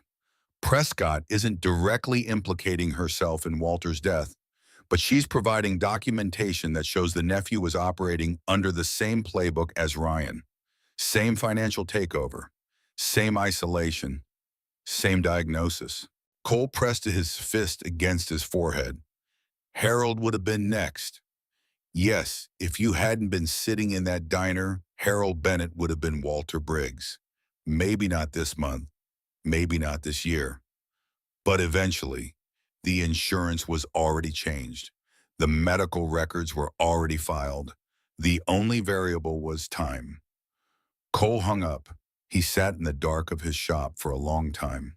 The fluorescent lights were off. The bay doors were closed. Just him and the smell of motor oil and the hum of the Flagstaff night outside. He pulled out the notebook, opened it to the first page. If anything happens to me, this is why. Harold had known, not the full scope, not Prescott, not the network, not Walter Briggs, but he'd known the essential truth, that someone was trying to make him disappear. Not in a dramatic way, not with violence or spectacle. In a quiet way, a bureaucratic way, a way that involved paperwork and smiles and locked doors and the slow, deliberate erasure of a person's existence until one day they simply weren't there anymore, and everyone shrugged and said, well, he was getting old. That was the real horror. Not the shed, not the padlock, not the cold. The horror was that it almost worked. The horror was that it had worked before. The horror was that somewhere out there right now in some other quiet town, some other Ryan was pouring coffee for some other neighbor and smiling and saying, Grandpa's doing fine, just tired today. While the lock clicked shut one more time. Trial started on a Wednesday. The courtroom was full. Local media, 2 Phoenix stations, a reporter from the Tucson paper who'd gotten a tip about the Prescott angle. And in the third row, sitting where he'd sat every Sunday for 20 years next to a woman named June Harold Bennett, took his seat. He'd gained weight in the 6 weeks since his rescue. His limp was better. The arthritis medication they'd finally prescribed was doing its job. He wore a blue button-down shirt tucked in properly buttoned correctly. His hair was trimmed. His hands were steady. He didn't look at Ryan. Ryan sat at the defense table in a charcoal suit, hair combed, posture straight. Garrison Wells sat next to him, legal pad already full of notes, silver pen catching the light every time he wrote. The prosecution's opening statement lasted 22 minutes. It was delivered by a woman named Carla Medina, assistant county attorney, 12 years of trial experience, a voice that never rose above conversational volume but carried the weight of a sledgehammer. She walked the jury through everything: the diner, the notebook, the bank statements, the insurance change, the shed, the lock, the sealed window, the cot and the bucket and the 4 cans of soup. She showed photographs, the deputy's photographs, legally obtained, properly documented. She displayed the medical records from Prescott and then the neurological evaluation that contradicted them completely. And then she said something that silenced the room. The defendant didn't just steal from Harold Bennett. He didn't just confine him. He stole something no bank statement can measure. He stole Harold Bennett's credibility. He made it so that when Harold tried to tell the truth, nobody believed him. He weaponized an old man's age against him. He turned Harold's dignity into a punchline, and he did it with a smile. Ryan didn't blink. Wells's opening was exactly what Cole expected. Caregiver burnout, stress, misunderstandings, a grandfather whose memory wasn't as reliable as the prosecution claimed. He leaned into the humanity angle, talked about Ryan's sacrifices, his devotion, the burden of watching a loved one decline. My client isn't a monster, Wells said. He's a 34-year-old man who gave up everything to take care of the only family he had left. Did he make mistakes? Yes. Were those mistakes criminal? Absolutely not. Harold sat in the third row and listened to a man in a $3,000 suit explain to 12 strangers that none of it had happened. His hands were in his lap. His thumbs were pressed together, but his eyes were steady. The prosecution called its witnesses: the bank teller who remembered, the postal worker who noticed, the pastor who regretted, the neurologist who tested, each one adding a brick to a wall Ryan's attorney couldn't climb over. Then Prescott took the stand. The courtroom shifted. Everyone knew what was coming. But hearing it from the doctor's mouth, from the woman who'd signed the papers, who'd provided the medical cover, who'd made the whole machine run, that was different. Prescott testified for 3 hours. She described the system, how she identified targets, how she connected them with handlers, how the diagnoses were fabricated, how the financial takeover worked, how the isolation was maintained. She named names, dates, mounts.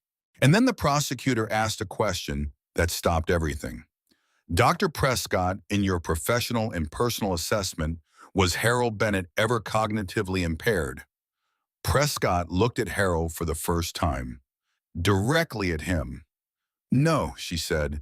Harold Bennett was one of the sharpest patients I ever examined. I knew he was competent. I falsified the records anyway. Harold didn't move, didn't react, just sat there with his thumbs pressed together and let the truth fill the room. Ryan's composure cracked for the first time. Not a big crack, not a dramatic break. His right hand moved to his left wrist, squeezed, his jaw shifted. His eyes darted to Wells, who was already writing furiously, but the crack was there. And once a mask cracks, it doesn't heal.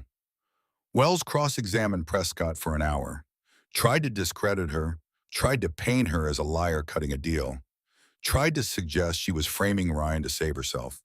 Prescott didn't waver. I'm not framing anyone. I'm telling you what we did, what I did, and what Ryan Caldwell did to a man who trusted him with his life. The jury watched. 12 faces, 12 sets of eyes moving between the doctor on the stand and the man at the defense table. Ryan sat perfectly still, but the smile was gone. The thing he'd built, the persona, the reputation, the architecture of decency was coming apart in real time, brick by brick, word by word, under oath and on the record. And in the third row, Harold Bennett sat with his hands in his lap and waited for the one thing he'd been waiting for since the first lock went on the door. Not revenge, not anger, just someone finally saying out loud what he'd been scratching into the wall of a shed for 2 years. The truth. The prosecution called Harold to the stand on day 3. The courtroom went silent as he stood from the third row. His limp was visible but manageable. He walked past the defense table. Ryan looked up. Their eyes met for a fraction of a second. Harold's gaze was clear, steady, carrying no hatred, just the weight of truth. Ryan looked away first. Harold raised his right hand. Do you swear to tell the truth, the whole truth, and nothing but the truth? I do. His voice was strong, not the trembling whisper from the diner. The voice of a man who'd found his ground again. The prosecutor, Carla Medina, approached gently. Mr. Bennett, can you tell the jury about your relationship with the defendant? Ryan is my grandson, my daughter's son. She died in 2009. Car accident. After my wife June passed in 2023, Ryan asked if he could move in. Said I shouldn't be alone. Said he wanted to help. And did he help? At first, for about 6 months. Then things changed. How did they change? Harold took a breath. His hands rested flat on the wooden rail in front of him. Steady. He started taking things. My phone first. Said I was making confused calls. Then my car keys. Said I wasn't safe to drive. Then my checkbook, my ID, my mail. He told my neighbors I was having episodes. Told the bank I needed supervision. Told my church I was declining. Were you declining, Mr. Bennett? No, ma'am. I knew exactly what was happening. I just couldn't make anyone believe me. Medina paused. Let that land. Can you describe your living conditions during this time? Harold's jaw tightened. For the first year, I lived in the house, my house, but I wasn't allowed to leave. The doors were locked from the outside. Then about 8 months ago, Ryan moved me to the shed in the backyard. The shed. Yes, ma'am. 8 by 10, a cot, a bucket, some cans of soup, a space heater that didn't work. The window was sealed with plywood from the outside. The door had a padlock. On the outside. The jury was completely still. How long were you kept in the shed? 8 months, 247 days. How do you know the exact number? Harold's voice didn't waver. Because I counted every single one, and I wrote them down. Medina approached the evidence table, picked up the notebook, held it up. Is this the notebook you kept? Yes, ma'am. And these entries are in your handwritings? Yes, ma'am.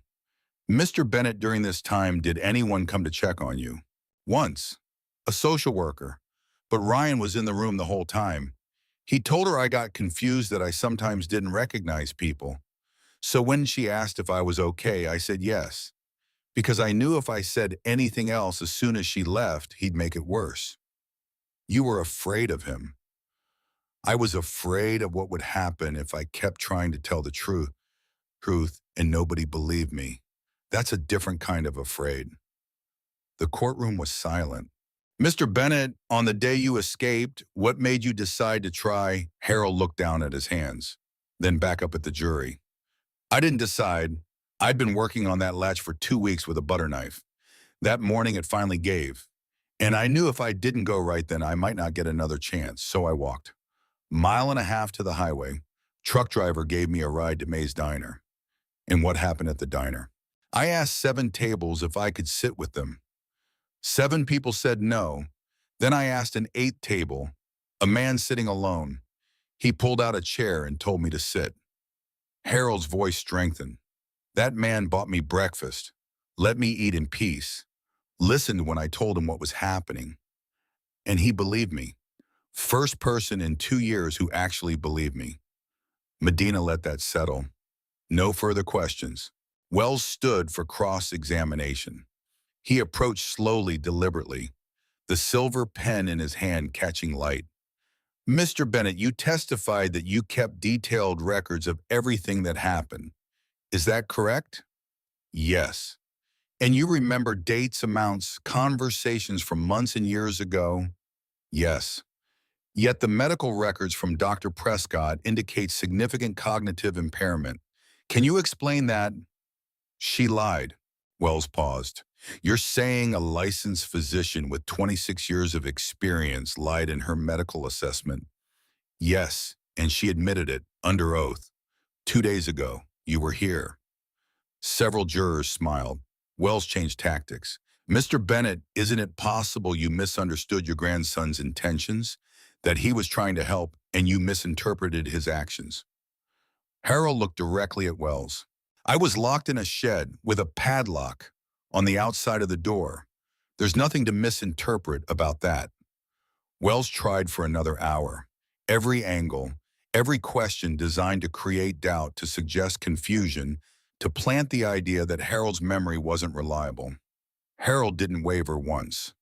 When Wells finally sat down, the jury had seen everything they needed to see. A sharp mind, a clear memory, a man who knew exactly what had been done to him and could articulate it with precision. The prosecution rested. The defense called character witnesses, neighbors who thought Ryan was wonderful, Little League parents who said he was devoted, church members who said he was kind. But none of them had seen the shed. None of them had read the notebook. None of them had counted the withdrawals from Harold's bank account. Closing arguments came on day 5. Medina stood before the jury, no notes, just the weight of the evidence. Ladies and gentlemen, this case is about invisibility, about how easy it is to make someone disappear while they're still alive. Ryan Caldwell didn't use violence. He used something more insidious. He used credibility. He told a story that people wanted to believe. Good grandson taking care of confused grandpa. And because that story was easier than the truth, people believed it. She picked up the notebook. But Harold Bennett didn't disappear because he did something extraordinary. He documented his own erasure, day by day, entry by entry. He kept a record that couldn't be explained away or dismissed as confusion. And when he finally found someone who would listen, he handed them this. She set it down gently. The defendant didn't just steal money. He stole time. He stole dignity. He stole Harold Bennett's right to be believed. And if a stranger in a diner hadn't pulled out a chair, if Harold hadn't walked a mile and a half on a bad knee, if he hadn't gotten that latch open with a butter knife, we wouldn't be here. Because Harold Bennett would be another Walter Briggs, another death certificate, another insurance payout, another old man who just faded away, and nobody asked questions. She turned to face Ryan. Ryan Caldwell built a cage out of other people's assumptions. Your job is to unlock it. She sat down. Wells gave his closing, talked about reasonable doubt, about the burden of proof, about how mistakes aren't crimes and good intentions sometimes lead to bad outcomes. But the jury had already decided. They deliberated for 3 hours and 47 minutes. When they returned, the foreman stood, unfolded the paper, Read. Count 1 elder abuse. We find the defendant, Ryan James Caldwell, guilty. Count 2 financial exploitation. We find the defendant guilty. Count 3 unlawful confinement. We find the defendant guilty. Count 4 fraud. We find the defendant guilty. Ryan sat motionless, hands flat on the table, eyes fixed on nothing. Harold sat in the third row and nodded once. Small, quiet. The nod of a man who'd told the truth and finally been heard. The sentencing hearing came 3 weeks later. Same courtroom, same players. But Ryan wore orange now. Shackles. The performance was gone. What remained was hollow. The judge, a woman named Morales, 62, 22 years on the bench, read from her notes. Mr. Caldwell, I have presided over many cases in my career. This is among the most disturbing. Not because of physical violence, but because of the methodical, calculated nature of your actions. You didn't just abuse a vulnerable person. You engineered his disappearance while he was still alive. You weaponized trust family bonds and societal ageism to make your victim invisible. She looked directly at him. You showed no remorse. Even now, sitting in this courtroom, you show no genuine understanding of what you've done. She read the sentence. Count 1 8 years, count 2 7 years consecutive, count 3 5 years consecutive, count 4 2 years consecutive, total 22 years in the Arizona Department of Corrections. Additionally, full restitution of $127,000 plus interest and damages. You are prohibited for life from serving as a caregiver or holding power of attorney for any person. The gavel fell. Ryan was led away. He didn't look back at Harold. Harold stayed until the courtroom emptied. Lena found him in the hallway. How are you feeling? Harold considered. Like a man who just remembered he owns his own life. 3 days later, Harold drove himself to May's Diner. His car, his keys, his road.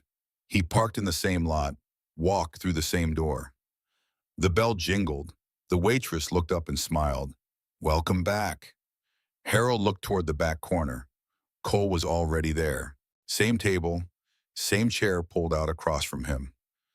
Harold sat. Neither spoke for a long moment. You look better, Cole finally said. I eat 3 meals a day now. Good. And I sleep in a bed. Good. Harold picked up the menu, held it steady. I'm having more than toast this time. Cole's mouth twitched, almost a smile. The waitress came. Harold ordered eggs, bacon pancakes, coffee orange juice. He ordered like a man who knew the food wouldn't be taken away. When it came, he ate real bites, hungry bites, butter on the pancakes, too much syrup, bacon with his fingers. Cole watched, same as before, quiet, present. When Harold finished, he pushed the plate aside. Ryan got 22 years. Cole nodded. I heard. Did you hear about Walter Briggs? Yeah. They're calling it homicide now. The nephew's been arrested. Prescott testified it was the same plan, same isolation, same fake diagnosis. Walter just didn't have a notebook, didn't have a storage unit, didn't make it to a diner. Harold's voice cracked. He died because nobody pulled out a chair. Cole set his mug down. You can't carry that. I'm not. I'm saying it so people hear it. Walter Briggs died in 26-degree weather because everyone around him believed the lie. If I hadn't gotten that latch open, I'd be Walter. But you're not. No, because of you.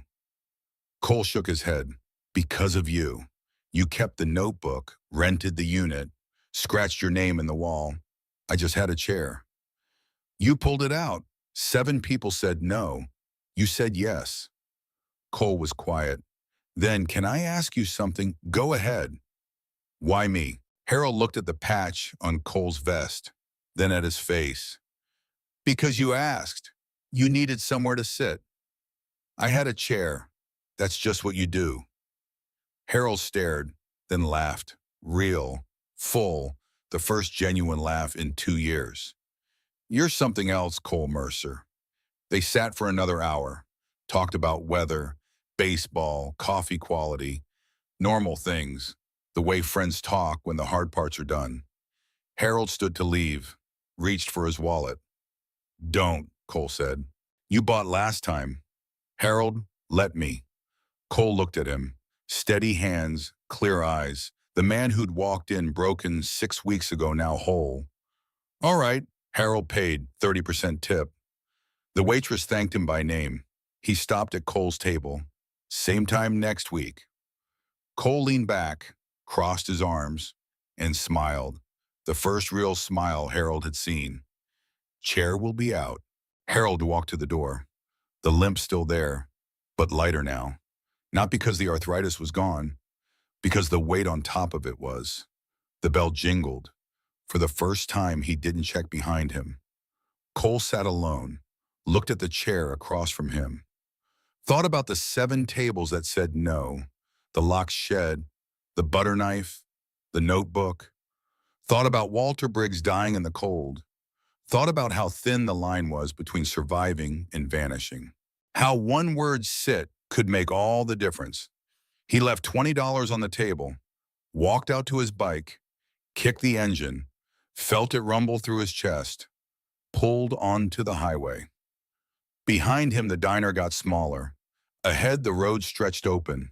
And in mountain air, Harold Bennett unlocked his own front door, walked into his own kitchen, sat at his own table for the first time in 2 years. No lock, no fear, no question about who he was. Because the difference between someone disappearing and someone surviving was never about strength or power or the system. It was about one moment, one question, one stranger deciding not to look away. Can I sit with you? And someone choosing to say yes. 6 months later, the shed was gone. Harold stood in his backyard looking at the empty space. The county had removed it, hauled it away, seeded grass. By spring, you wouldn't know it had been there. Except Harold would always know. He planted a garden, tomatoes, peppers, herbs, things that grew. Mrs. Patterson came by with casseroles, apologized at every time. I should have known. You believed what you were told. That's what people do. Glenn Morrison stopped by Thursdays. They did crosswords on the porch. Pastor Williams called monthly, asked about church. Maybe someday, Harold said. The pastor understood. Sophia Reyes sent a card. I'm glad you're okay. I'm sorry I didn't do more. Harold Roysterback told her the system failed, not her. The insurance money returned. All of it, plus damages. Harold donated half to an elder abuse nonprofit, kept the rest, fixed the roof, replaced the water heater. Normal things. Every Tuesday at 11, Harold drove to Mays.